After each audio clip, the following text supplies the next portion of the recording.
The wind rolled across the dry plains like a restless spirit, bending tall grass beneath.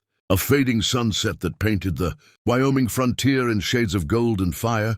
Dust followed every passing hoofbeat, and loneliness lived in every mile of land stretching toward the mountains. This was a country where only the strong survived, and even the strong carried scars no one ever saw. Clara Whitmore stood on the porch of her small ranch house, gripping the wooden railing as if it were the only thing keeping her upright. The ranch had once been alive with laughter, horses, and the deep, steady voice of her husband, Daniel. Now silence ruled everything. 6 months since the fever took him. 6 months of empty chairs and cold mornings. The townsfolk helped when they could, but sympathy faded faster than footprints in desert dust. A widow alone on the frontier was something. People pitied, but rarely stayed around long enough to save. Her cattle were thinning. The fences needed repair. Winter would come soon, and Clara knew she couldn't survive another season alone. A distant rider appeared on the horizon, cutting through the evening light. She noticed him immediately. The man rode slow, confident, like someone who belonged nowhere yet feared nothing. His silhouette was broad against the sky, shoulders wide, posture relaxed but powerful. The horse beneath him moved easily, as if trusting its rider completely. Clara's heartbeat quickened, not from fear, but from something unfamiliar. Expectation. The rider stopped at her gate and tipped his hat. "Evening, ma'am." His voice was low, steady, carrying warmth despite the dust and miles behind it. Up close, he looked older than she expected, weathered skin, dark stubble, eyes that had seen storms and survived them. There was strength in him, the quiet kind that didn't need proving. "I'm looking for work," he said. "Name's Cole Mercer." She hesitated. Men passing through rarely stayed. Most saw her struggling ranch and moved on toward easier wages. But something about him felt different. "What kind of work?" she asked. He glanced toward the broken fence line, the tired barn, the sagging corral. All of it. A faint smile tugged at his mouth. "And I finish what I start." Those words settled deep in her chest. She hired him before she could overthink it. The next morning, Clara watched from the window as Cole worked. He moved like the land itself, strong, deliberate, patient. By noon, he'd repaired sections of fencing that had been broken for weeks. By sunset, he'd calmed her most stubborn horse, something even Daniel struggled to do. He didn't talk much, but when he did, every word mattered. Days turned into routine.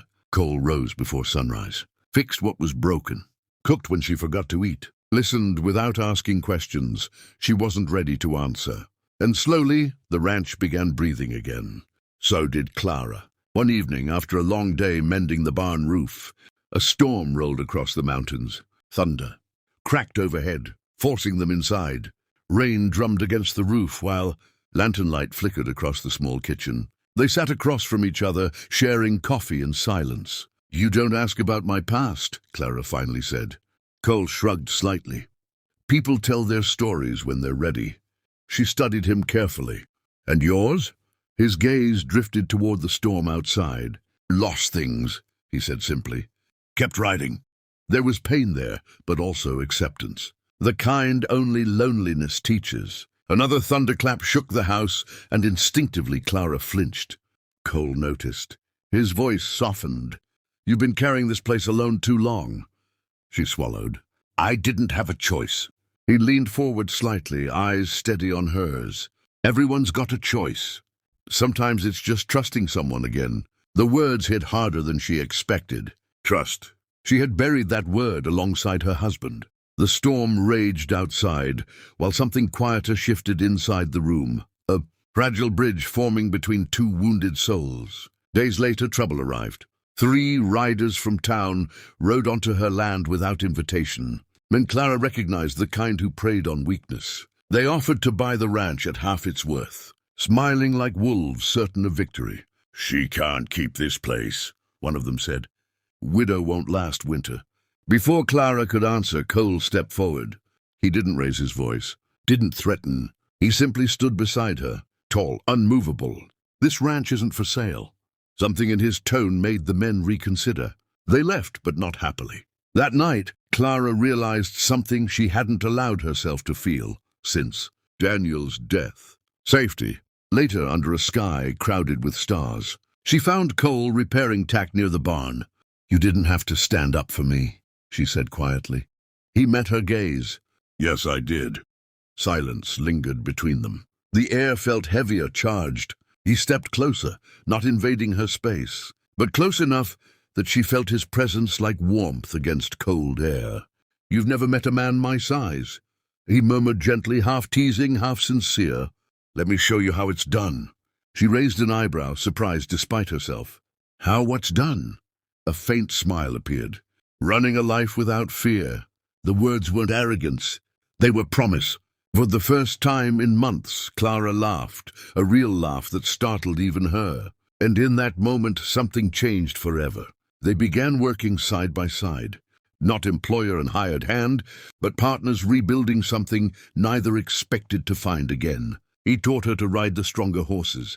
She taught him how to belong somewhere. Evenings grew longer, conversations deeper. Shared glances lingered just a little too long. Healing came quietly, not replacing the past, but honoring it while allowing the future to exist. One night, as firelight flickered across the ranch yard, Clara realized she no longer felt like a widow surviving the world. She felt like a woman living again. Cole sat beside her, staring into the flames. "You don't have to be alone anymore," he said softly. Her voice trembled. "Are you staying?" He looked at her, not with hesitation but certainty. "If you want me to." The answer rose from her heart before fear could stop it. "I do." The wind carried the sound of distant horses, the mountains watching silently, as two broken lives began stitching themselves together under the vast western sky. And somewhere deep inside Clara Whitmore, hope returned. Not loud, not sudden, but strong enough to last. If you enjoyed this story and want more powerful Western romance tales, frontier drama, and unforgettable cowboy legends, don't forget to subscribe to the channel, like the video, and turn on notifications so you never miss the next story. The frontier holds many stories, and this is only the beginning.